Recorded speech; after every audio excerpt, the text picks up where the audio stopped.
Hey, what's happening, everybody? Jellord here. Doing something a little different here. I'm doing a recording on my PS5 right now, so this is just kind of a test recording to check out doing videos through the PS5. I was messing around with the broadcast earlier, so now I'm just kind of messing around with the recording. So we'll see how this works out. Anyway, right now I'm playing Visions of Mana. I'm a bit further along in the game. I'm in the Dark Archive. I'm about to fight one of the big bosses in the game, and I thought it'd be kind of cool to do a video on it and just kind of chat a little bit. Right now, I built up a party here. You know, my hero's got this setup where he pretty much can do like sword, blade, enchantments on himself, like any kind of enchantment you can think of, basically, whether it be lightning, fire, ice, whatever. But my other two party members, I kind of just noticed that summoning, you can be a summoner. And it looks like the Sproutling is more of the summoner than her. Karina. But I decided to change her to a class where, because she just got this ability that I noticed, Summon Demon, and it's got a lot of power. So it says here lowers enemies' magic attack and magic defense when summoning magic connects. I'm hoping that applies to any summoning magic. So I gave her an additional summon spell on top of the summon goblin. I think I have a summon Chobin or something like that, one of the little archer guys. And then also, I got my Sproutling over here. I have set him up in the Flame class. He can summon Copper Knight, and he also has a few other summons because you can transfer, over any active abilities to whatever class. It's these abilities here with the stars that only take effect when you are in actually that class. So, kind of a cool little tidbit there, but... yeah, so I have a bit of a summoning party right now. I'm going to see how it goes. Kind of fun little way to mess with the setup so far. One interesting thing about this game, I've been playing the Dominus collection, the Castlevania Dominus collection. I was playing Castlevania Order of Ecclesia, which I just acquired the DS hardware. Oh, 1 second. When I first attempted to enter the Passagean Tome Spire, I found myself overwhelmed by the monsters within. After you arrived, I assumed this was the perfect chance to try again. With the Soul Guard and Alms protecting me, I would be free to search the Spire to my heart's content. I called you friends, not out of feeling, but to gain unfettered access to the knowledge within these walls. I used your kindness. But... oh boy. Now that I stand here, on the eve of battle with a Benevodon, I find that I want to prove myself useful. I am not here for books. I am here to help my colleagues. It took me this long to realize it. Hard to believe that arrogant scholar from before has made such progress. Arrogant? Come now. I would say discourteous at worst. I am so glad to see you both getting along. Friends must fight a common foe, not their fellows. Yep, we're all one big happy family now. Come on, Val, Julie. Let's leave him to it. You know, it's weird. I really hate this Karina character. Or, like, I did. And she's, like, growing on me. It's kind of wild. Even the Sproutling kind of pisses me off. Especially his ridiculous outfits. But I'm starting to like him, too, because he's a snarky little bastard.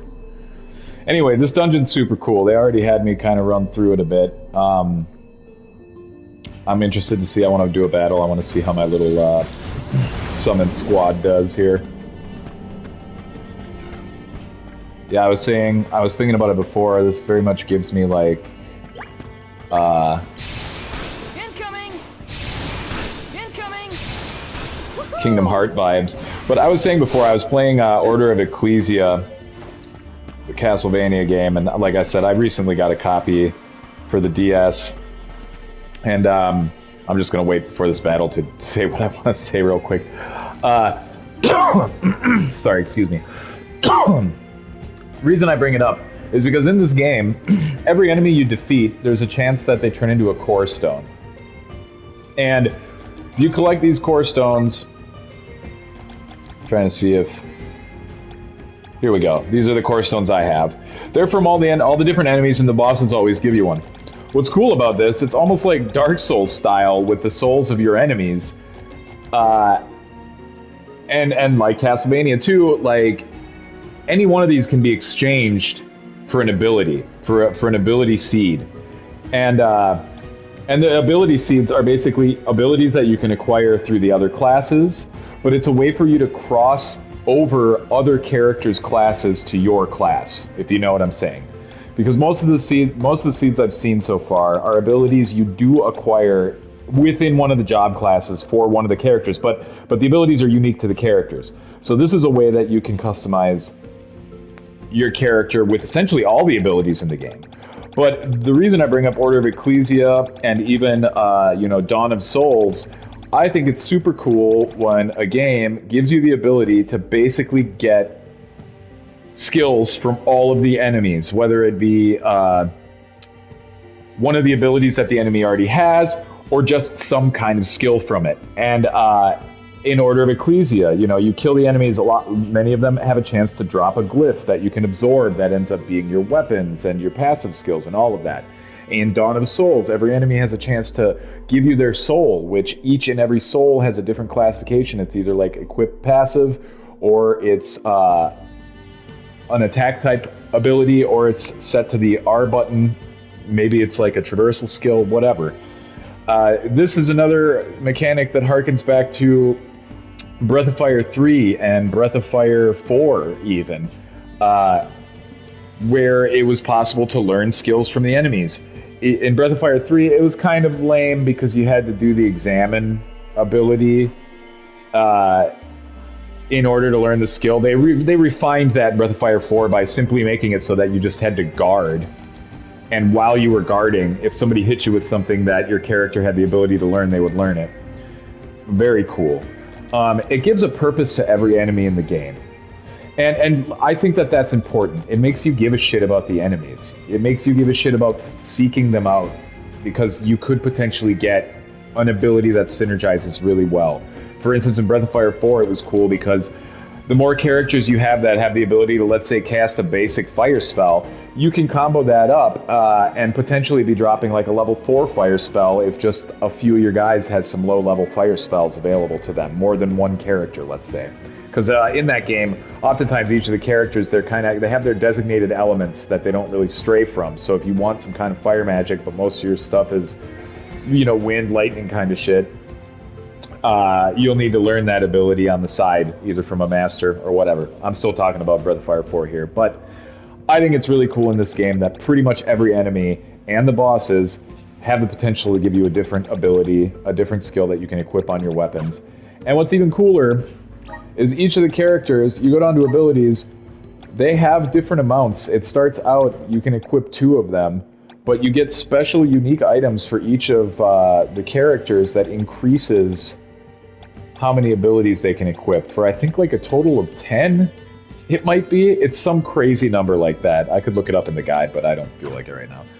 But I just wanted to talk a little bit about how the depth of this game's combat actually works. Like, you go into the moves, you have the ability to turn on and off the moves. That is, when you're not controlling the character, this will indicate if they're going to use that spell at all while they're doing combat.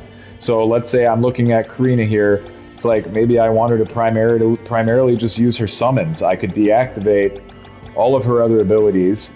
She'll only use the summons. And if I want her to use these abilities, I can go into the ring menu and activate them manually. But I'm going to go ahead and have her just do it all automatically. And this is just one layer of your character control and AI for the character.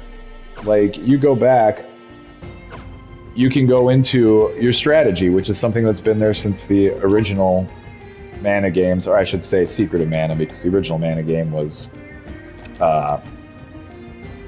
Final Fantasy Adventure, and that didn't have AI. But any one of your characters, you can go to a whole different level. It's moves, magic, auto use setting. This just takes, it's a more convenient way to get to this screen, right? You can set how you want them to use items. You can set if you want them to use the elemental vessel. You can set if you want them to be stingy or go wild with the magic. You can have them target the same, which I'm going to switch to same enemy in a moment here.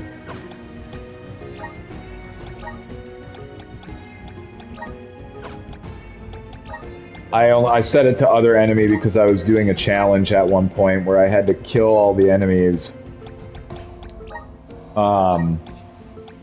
in under 20 seconds. So I had to have my AI set up just right. And I mean, it's cool. There are a lot of instances in the game, especially some of the challenges, where you really have to really pay attention to the mechanics and hone a very specific strategy in order to, like, for instance, beat 3 waves of enemies in 20 seconds. I am relieved to see their association take a more amiable turn. If anything's better than where they were at before. Feeling good. Take this. Just what I need. This guy is fighting. Feeling the power. Oh shit, what is going on here?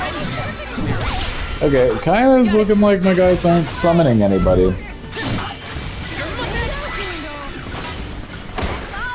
So this is what I'm gonna do here. I'm gonna see if I can get them to summon a bit more by changing.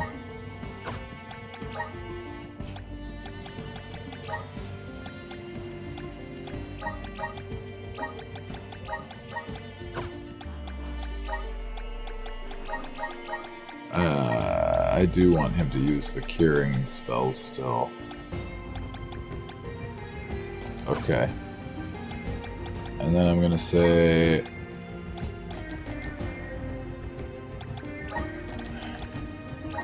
See if it was reserve research. No, screw it. We'll just go wild, see what happens. We'll see if they summon a little horde. If I can summon more than one creature at a time, because it's gonna kind of seem pointless to me if I can't have like multiple little enemies on the field at once. Incoming. I do really like all of these elemental vessel interactions throughout the game. What the hell? Oh my goodness, that was crazy. I barely need a scratch. You were a big help, Please.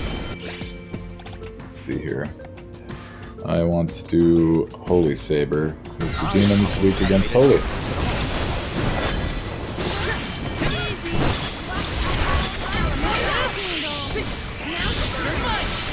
Yes, okay, cool, they are summoning.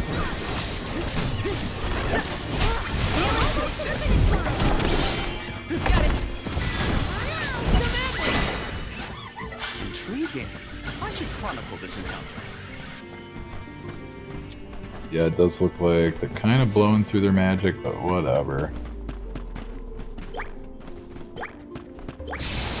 Woohoo!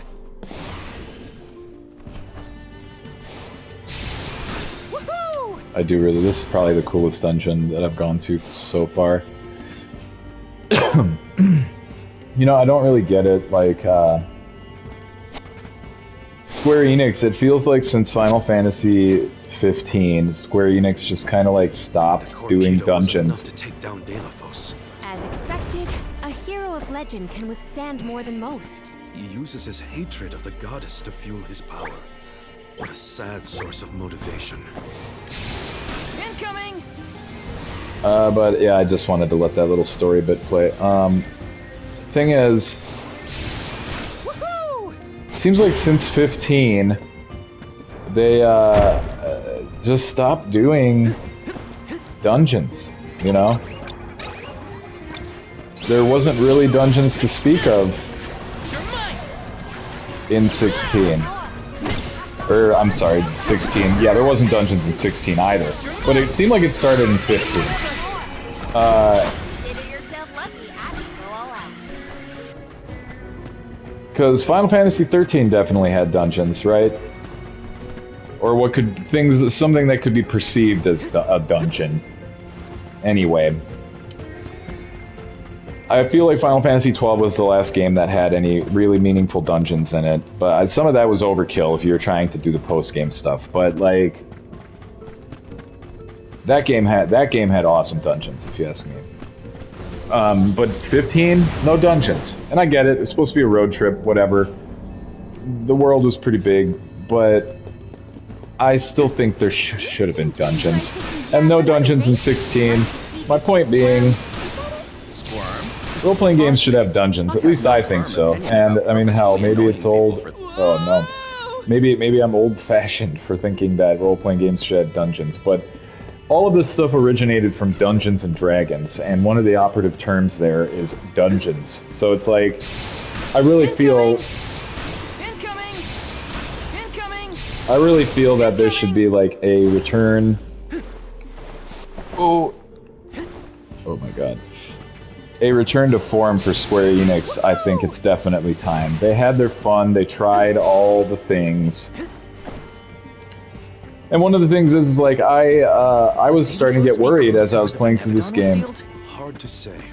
He might not even be in the archives anymore. But then, what am I gonna do about my promise to Hina? Gotta keep moving forward either way. Now's not the time to give up. Incoming!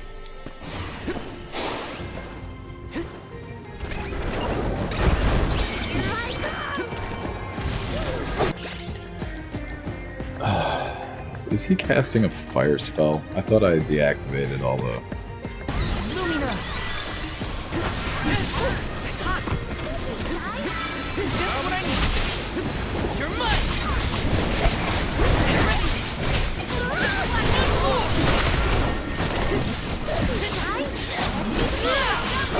There we go.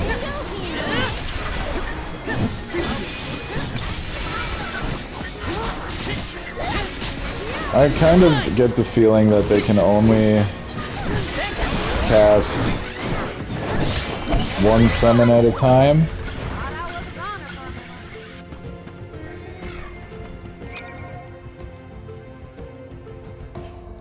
Yeah. Woohoo! Incoming! Woohoo! Woohoo! Incoming! This seems like it might be the spot where I'm going to be fighting. Okay, so if that's how that works... Because, I don't know, it didn't seem like I was,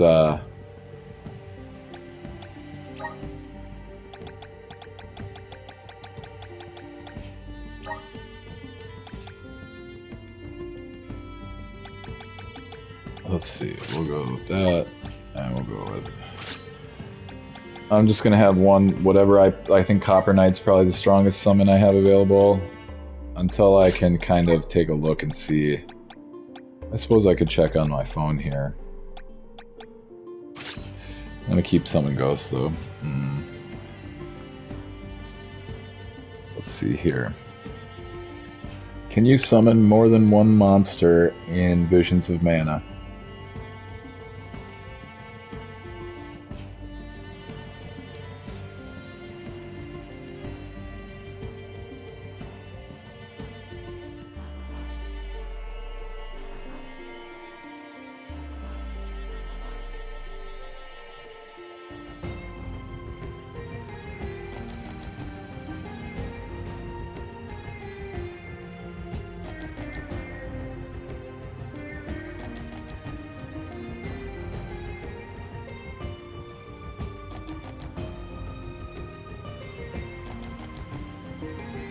Oh, good lord. I'm looking at that.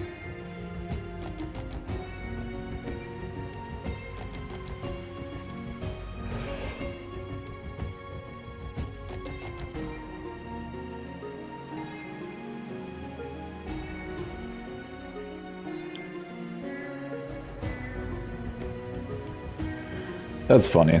It's like I'm struggling to even find any information on this game, good lord. Whatever, I guess I'll just figure it out myself. See if I happen to notice a ghost and a Copper Knight on the battlefield at the same time. Then I guess I'll have the answer to my question. I don't want to make this video too long. Okay, it looks like I'm gonna get to the boss in a second here, hopefully.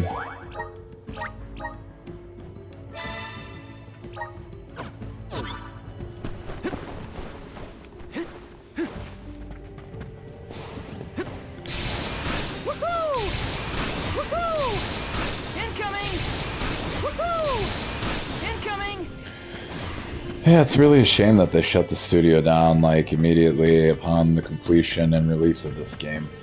It's wild. Can't fathom. A rare item. Oh, a Chalice of Tomorrow. See, that's probably gonna increase somebody's ability seed thing. I don't understand this. Like, I got 4. Karina's got only 2. It makes me feel like I missed something here.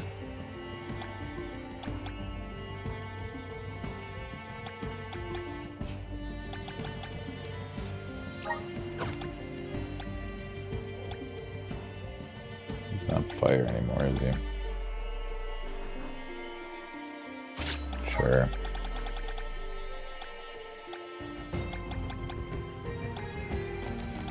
Yeah, whatever. I don't even have a vessel on him. Why not? His outfits are interesting. Let's plan our next move.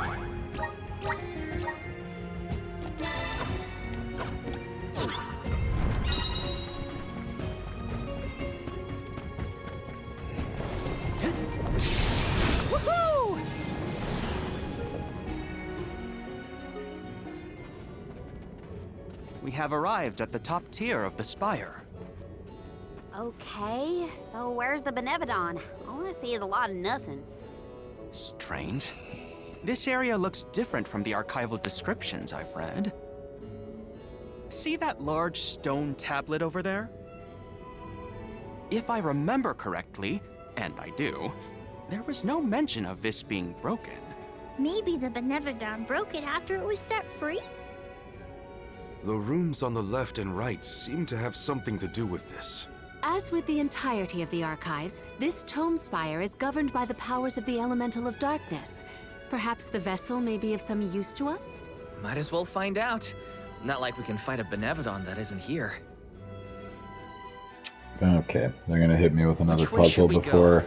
Left or right? before They all look the same to me. You decide, Val. I fight this Benevodon, which, by the way, the Benevodon Came here on your own, Aish? is I never made it this far into what the they tome call spire. the I shudder to think of what might have happened to me if I had. elemental monsters, Being reckless. big baddies. None of us want you to get hurt. I beat one already. I beat the Earth one. Thanks for the pick-me-up.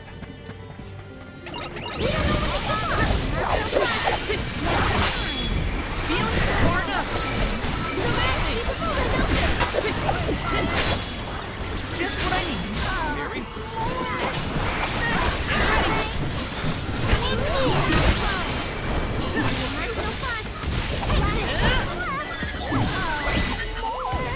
That was close.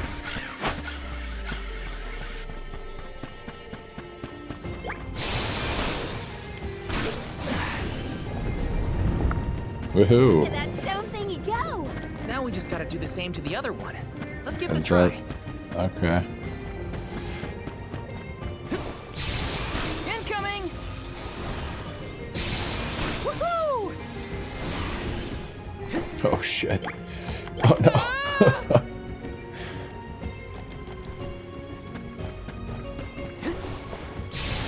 Incoming! I'm not gonna complain though, because at least this is a dungeon.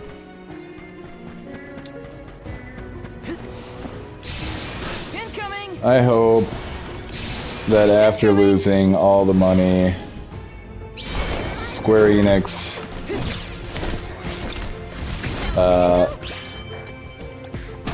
just has a return to form here. And hopefully they just stay out of contemporary politics. It'd probably be best if most of these companies did. I don't think Anybody really wants their video games to be used as a way or as a medium for propaganda and ideological manipulation. I don't think that's not why people play games. They don't play games to figure out. I'm brimming with power. Yes. To figure out their morality, and if you're getting your morality from video games, then there's something wrong. Video games never struck me as the type of place you should be going for your moral coding. Entertainment in general. Woohoo! Incoming. Huh?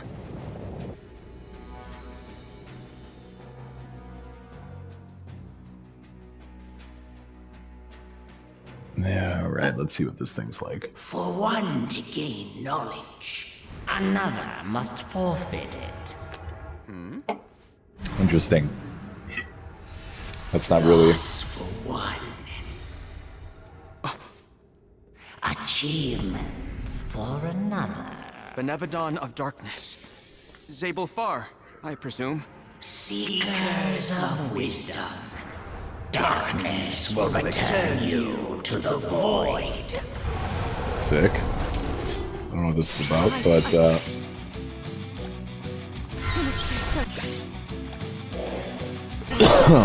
So this is Zabel Far. They like to make an entrance. The Benevodon is sure to be no match for this convoy.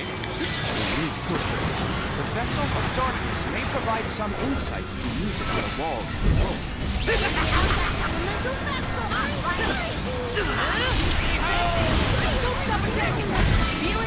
what'd that dude say about the vessel and insight?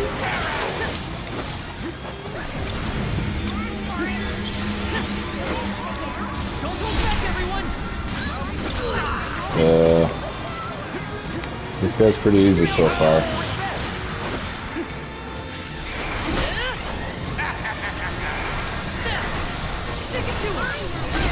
Yeah. Yes. Summon the night.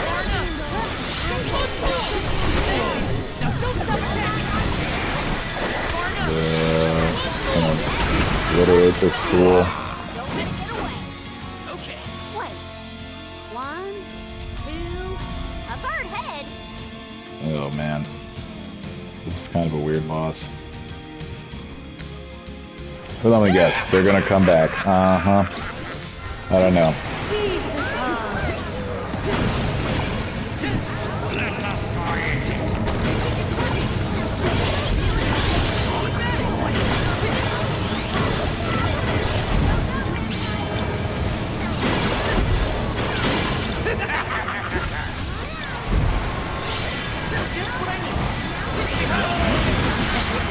Oh, good lord.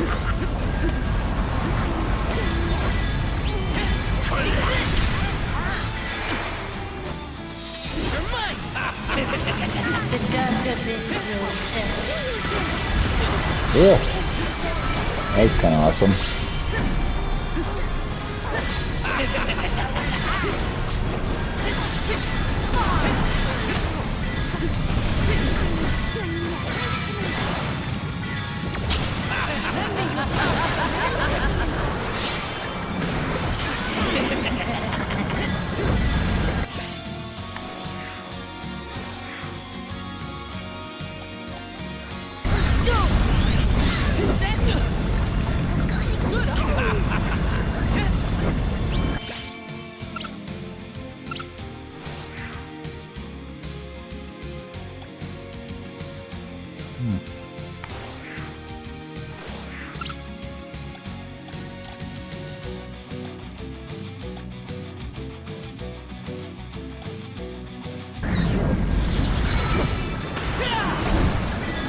You're mine. Take this.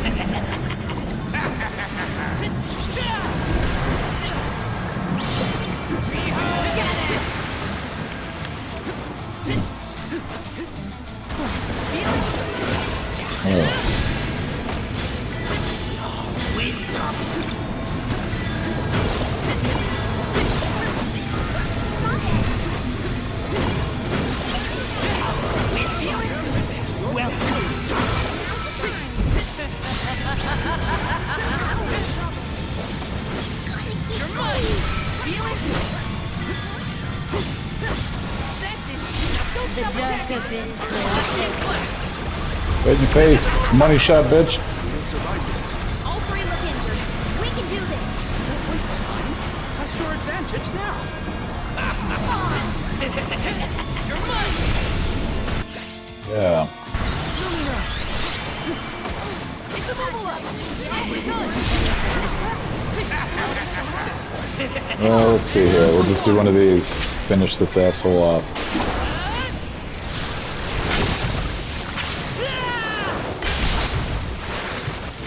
Yeah, see you later, bitch. Come at me. What? Still gotta kill these assholes.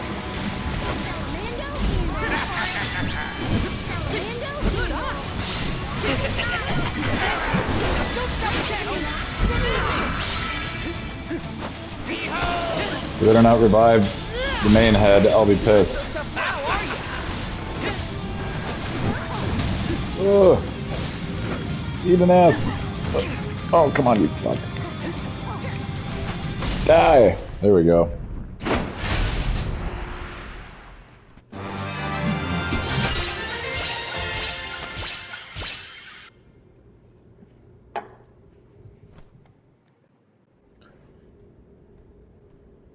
I cannot believe it. We defeated the Benevodon of Darkness. More like the Benevodon of dumbness. Oh, Lord. What's this now? Is this one gonna tell Aish that he's the Alm of Darkness? Insightful curator of Lagrazzo, Aish, by the grace of the goddess of mana, I name you the Om. But he's not gonna be in my party? That's interesting, it's weird. Did not foresee this result. You must be mistaken, Fairy, for the Alm of Darkness has always been a scholar of such profound intelligence that none could compare. Oh boy. To enlighten you. How's it going, Shade? You're looking dusky as ever. This guy. Julay, let us leave the pleasantries for a later time. Yeah, he doesn't like Jule either. Good Lord. Aish of the Lagrazzo Dark Archives. You have been hampered by your search for knowledge without intent. However, through these recent experiences, you have known ignorance, camaraderie, and a thirst for understanding. Such traits are befitting of an Alm. Great. I am sorry it took so long to appoint you. Shade just couldn't make up his mind until the very end. Yeah, it's like they need these special traits to be picked as the sacrificial goats to keep the mana flowing. In the darkness of doubt. I am not immune to indecisiveness, elemental though I may be. Good Lord. Aish, see that you fulfill your duty as my Alm. Uh-huh. I thank you for the honor, but I find that I am perhaps not as moved by this cause as some of the other alms on this pilgrimage. You are not alone. The citizens of Lagrazzo care not for the prestige of the title. That being said, I am proud to hear that my endeavors have garnered your praise. Okay. If you will have me, I would see the alms duty through to the end. Everybody talks pretty bombastic. I know they're all supposed to be real scholarly, but it's like... What's her face? Alina or something? Well, Not that Ka- was no, a not bust. Karina. The Not other that I one. wanted to fight a Benevodon and Delafos at the same time, but still. We know one thing for sure. If Delphos is trying to regain his lost powers, he's probably headed to another kingdom as we speak. When Delafos ran off, Yeah, he said Palomina. something that sounded like She's... Cerulia. I may not have all the particulars in my memory. She's got a lot of bombast as well. The personage was a character in a play. The Radiant Playhouse Horatio periodically produces productions of this sort. And she always uses alliteration too. It's, I don't know, it's goofy. The man himself does not seem willing to listen to us. Therefore, it is up to us to gather more information on our own. Sounds like Horatio is our next stop then. Maybe we can even meet up with the Alm of Light. A scholar informed me that the final Alm has not found their way to the capital. It would behoove us to confirm their condition as well. Wonder how this is gonna work out, since I only have 5 playable characters. And they added this Alm of Darkness, and now Please the Alm of continue your Light. journey without me for the time being. What? Eventually, I will join your pilgrimage. That's convenient. I was just Oh. asking. You wish to stay? I have not exhausted the archive's data on Delafos and the remaining Benevodons yet. There are still ancient texts I want Well, to that reference. answers it. That's a convenient way for him not to have to Then tag let us along. go our separate ways for a short while. Not that I care. I We mean, look forward what are to they? your continued They had to get rid companionship. of some of the alms. They got rid of the Alm of This is Fire. not the last you will see of Spoilers. me. After all, Uh, we are friends, are we not? And the Alm I of shan't Earth soon forget. was already The Radiant Playhouse is on the island of turned to stone Lorien. from the travels get-go. be safe. So they had to come up with a few excuses so we wouldn't end up with 8 characters. Shall we give Vuskov a call and get a ride to Lorimar? But anyway, that's a little bit further on in Visions of Mana, and just kind of a bit of an insight into northwest of Bratzo Islet. a little insight into how the mechanics work and stuff like that. Looks like I got a side quest opened up here. But yeah, just a little insight into how this mechanics work for the game a little bit. And, you know, I doubt anybody's going to see this video, but if anybody does see the video, they, you know, might end up being a little more interested in the game. I really do believe that it holds up as a Mana game because, I don't know, people seem to misremember the old Mana games, but they were never... I think, in my opinion, the closest any of them got to being a masterpiece was probably, for me, Legends of Mana. But quite a few of the other ones were misses. And even the original one had a lot of problems that people seem to forget. Like, the hitboxes were insane. When you did connect an enemy, when you connected a hit with an enemy, they would go down and have so many invincibility frames, you couldn't hurt them while they were on the ground. It wasn't until they got back up, and if you kept swinging on them, then they would get hit again immediately and fall back down. It took forever to kill anything. Not for the fact that you were just weak or something, but you always had to wait for these things to fall down and watch their stupid fall down and get up animations, and they'd be invincible the whole time. Then there was the fact that the insane bullshit with the magic, where you could just cast the same spell using the ring menu over and over again, like 8 times till you're out of mana, and it would just deal like 1,500 damage to a boss and instantly kill it. You can't do that in this game. And many of the other Mana games, they fixed that problem. But it's funny, they carried it over into this game in the form of an accessory you can equip that allows you to cast whatever element it corresponds to consecutively. So you could cast like 2 Earth spells consecutively out of the mana, out of the ring menu, which I think is pretty funny that they actually made it a mechanic and used that throwback. There are many little throwbacks like that in the game that I guess nobody's talking about because nobody's talking about this game.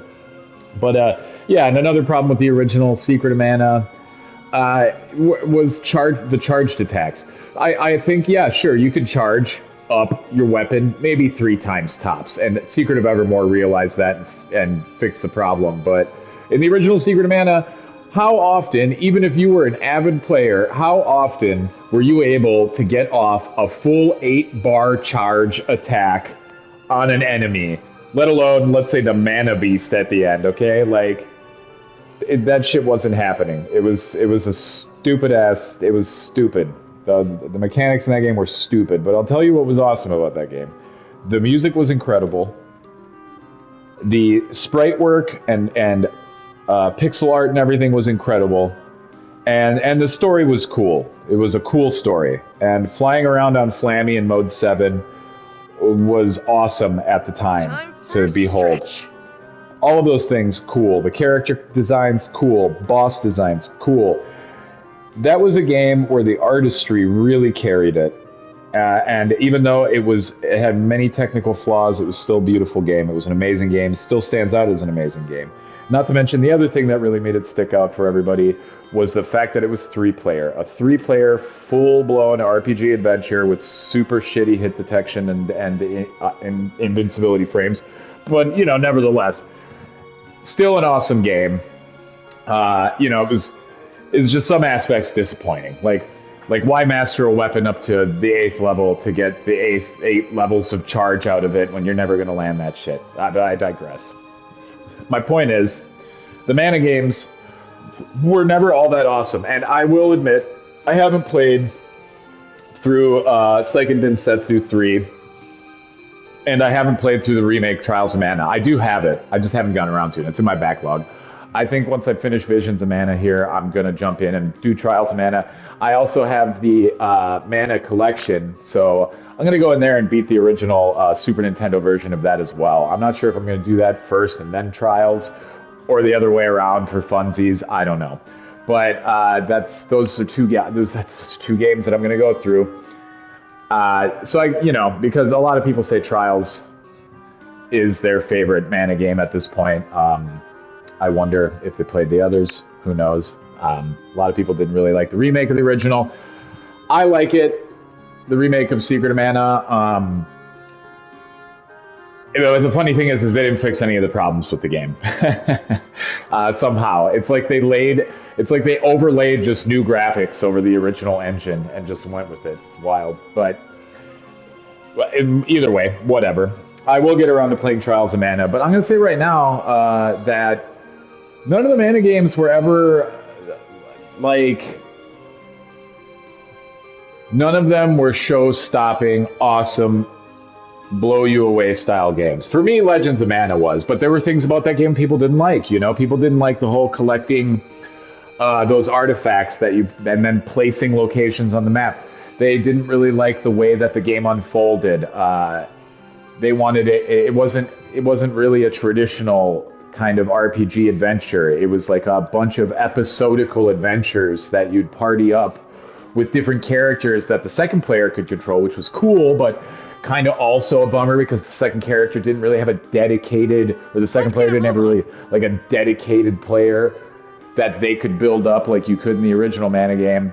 But either way, it was cool that they at least let you play 2-player. And I thought it was fun because while I was playing through that game, if one of my friends happened to stop by, and this is when I was a kid, if they happened to stop by, I could toss them the second controller and be like, hey man, play as let's see, I'm now forgetting names of any of the characters in that game. Niccolo, there we go. One of the early characters you get is Niccolo, which is fun. You get to play as the goofy rabbit. He's like punches and kicks. It's cool. But yeah, back to my point. It's like none of the Mana games were ever that awesome. It was a niche franchise, and people act like it was legendary, but I think they're misremembering. I'm a huge fan. I love the games. I'm going to be on the forefront of defending these games. I want Visions of Mana I want it to be remembered fondly. I wish that the franchise could do well enough that we get another entry, but that's not going to look. It's not looking like it. But I kind of just want to make the point that this game is awesome. Like, I think mechanically, it's one of the best Mana games. And I'm a sucker for any kind of game that actually, makes you feel like the enemies matter since you can acquire abilities from them. And any kind of game that's got like an extensive job class system, and a game that utilizes elemental weaknesses and powers like that you have to think about what you're doing with the enemies, realize what their element is, use the opposing element. That was something I felt that Final Fantasy XVI was sorely missing. That game crafted a grand illusion that there was a lot of mechanics going on, but there wasn't. If you paid attention, casting fire magic on an ice enemy or vice versa, water on fire, none of that shit mattered in that game. There was no elemental weaknesses. There was nothing like that. It didn't matter. It didn't matter what you were using, which was very disappointing. And since this game is focused on all of the elements, clearly they couldn't shy away from that old school mechanic, as it might be considered now. I don't know if it's like too esoteric for some people. Square Enix things. It's almost like they're going back to the Mystic Quest days, where they had this impression of the Western audience, and they were just too dense, too stupid to want to deal with these kind of convoluted mechanics that they had in their games, what they perceived to be, in our eyes, convoluted mechanics. I almost feel like it's the same type of issue, just misreading what the Western audience wants. Like, they're trying to deliver some kind of God of War experience in Final Fantasy 16, and by that I mean just that, like, bigger than life, over the top cinematic, just very much just bombast over substance. It's just real shiny, real cool, but when you look under the hood, there's not a lot going on other than the flash and bang. And that harkens back to the other point that I was making, that like you need stuff like dungeons, you need elemental weaknesses, you need status ailments. These are all cornerstones of role-playing, which it all evolved out of Dungeons and Dragons. And I think that what a lot of these developers need to do is they need to look at the core elements of what D&D was, and look at the way that it was adapted into gaming from the start, like with Dragon Quest, and then the way it evolved from the original Dragon Warrior, as they called it over here, but it was Dragon Quest over there. The way it evolved, the idea that you could attack an enemy that was based on fire with ice and do extra damage. I mean, all of that sort of enemies having a weakness, that whole idea, all of that, it originated from D&D. And it's like, you can't take the dungeons out of role-playing. You can't take the magic out of role-playing. It's like, you can't just have all the magic deal the same kind of damage. You can't just take the logic out of it and expect people to still enjoy it as a role-play. It's like, a big part of role-playing games is the battles become like puzzles in themselves. You have to use your faculties to get through it. It's not just bash on the buttons and timed event pressing and that shit. That stuff is great, but not in an RPG. That stuff is great in a game like God of War. Why didn't they just start a new IP and not call it Final Fantasy 16? Or if they had to call it Final Fantasy, why didn't they call it like Final Fantasy? What was, I can't even remember the name of it now, but they could have given it just a spin-off name. Like they could have indicated that it was a spin-off, like Final Fantasy Tactics. They could have called it something else, like Final Fantasy War of the Aeons or whatever, or Eidolons, whatever they called them in that one. It just could, what Strangers in Paradise, right? Final Fantasy Strangers in Paradise. Like, that game, which was apparently a remake of the first Final Fantasy, whatever. But it wasn't a mainline Final Fantasy. They could have just started an offshoot franchise, or a whole new franchise, instead of making 16 into a devil-made God of War clone. I don't think that that's the best direction for Final Fantasy. And a lot of people like it, a lot of people defend it, and good for them, If they do like it, then maybe Square has... If there's all these people that like it, which clearly there isn't because it didn't sell like they wanted it to, but if there's all these people that like it, then I hope they make it work going forward. We'll see what the PC sales are like, but if there's all these people that like it, then I'll step off, Come time for Final Fantasy 17, I won't be there for it, if this is where the franchise is going, because I'll go play God of War, Like, I'll play a dedicated franchise that is dedicated to doing the stuff that they're trying to break into. And that's that. And the thing is, it's like, I'm not into those types of franchises. I am once in a while. There'll be the rare instance in that particular, like, I like Dante's Inferno. That was that type of game I enjoyed back when. I don't usually always like the mainstream shit like that, action and beatdown. That's like, I started to fall out of the Souls games. Like, I didn't even finish Elden Ring. I put 80 hours in, and at this point, it's like, Yeah, great, open world. Played too many of those at this point, and that's not enough to entice me. The gameplay is just too similar in all of those games. I've had enough Souls-like anything, really. That's like I was trying to get into Stellar Blade, and even though that game's not a Souls-like, the Souls-like elements were burning me out. They were making me tired of the game right away, because it's like the type of game where you're just rolling in and banging your head against the wall until you just beat the boss you're dealing with or do the thing you're trying to do. And that's not to say I don't like a difficult game, but I don't always want to play that game. I don't always want to play Dark Souls. I don't always want to play a game that's stressing me the hell out. Sometimes I want to play a game that just involves thinking. Let's get a move on. That just involves thinking and not necessarily pressing the buttons at the exact time I need to. That's what I like racing games for. That's a great... I mean, part of the reason I even started all these practice videos was in part because I love F-Zero, and it seemed like a cool excuse for me to do some short videos while I talked about stuff. But mixing it up now, we'll see how this... Obviously, the video quality is going to be much better for this recording because I'm doing it on my PS5, and probably the sound quality is going to be better too. Which, you know, maybe I'll do my chat and game videos. I was thinking about doing some Wipeout and stuff, but I love my N64, and I've been on this little N64 kick right now, and I've been buying a few games that I kind of always wanted back in the day, like Mega Man 64 and stuff.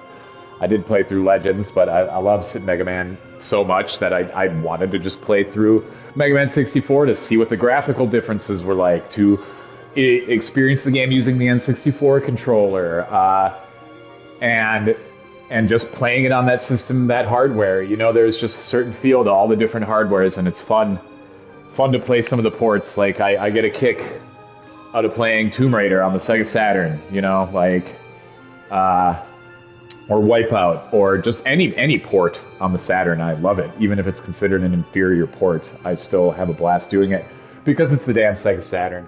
And no matter what game is running on that console, there's some extra magical spice floating in the air every time, even if it's an inferior port of some well-known game. I would still prefer to play it on the Saturn because I fucking love that game. And I mean, that console.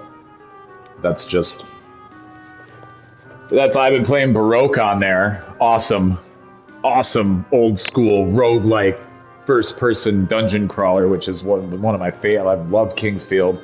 One of these days, I'm gonna do, once I actually get a good setup and everything, I'm gonna do some Kingsfield streams. Maybe by that time, I'll be able to do a live stream if I have like 1 or 2 viewers or some shit. Who knows? Either way, I don't care. I'm having a blast doing these videos and just talking to myself about games. And whatever, I don't give a shit if nobody sees this. But I suppose I should probably end this. This video is going to end up being like an hour long. But whatever, I'm going to get off. That was my In Defense of Visions of Mana, I guess. Impromptu In Defense of Visions of Mana and rant about the older games. And also just a little bit about the game industry right now in general. Let's get a move on. If anybody ends up seeing this, I'm amazed if you end up watching it till the end. But for now, I'm going to get off. I might make an F-Zero video a little later tonight. That'll just be a shorter 20-minute one. Because I can't help myself. I want to make an F-Zero video. I just love that game. I have a hankering to play. So maybe I'll be talking to you guys in a few minutes here anyway. But for now, I'm just going to stop the recording. All right, this is Jello out. Thanks, y'all.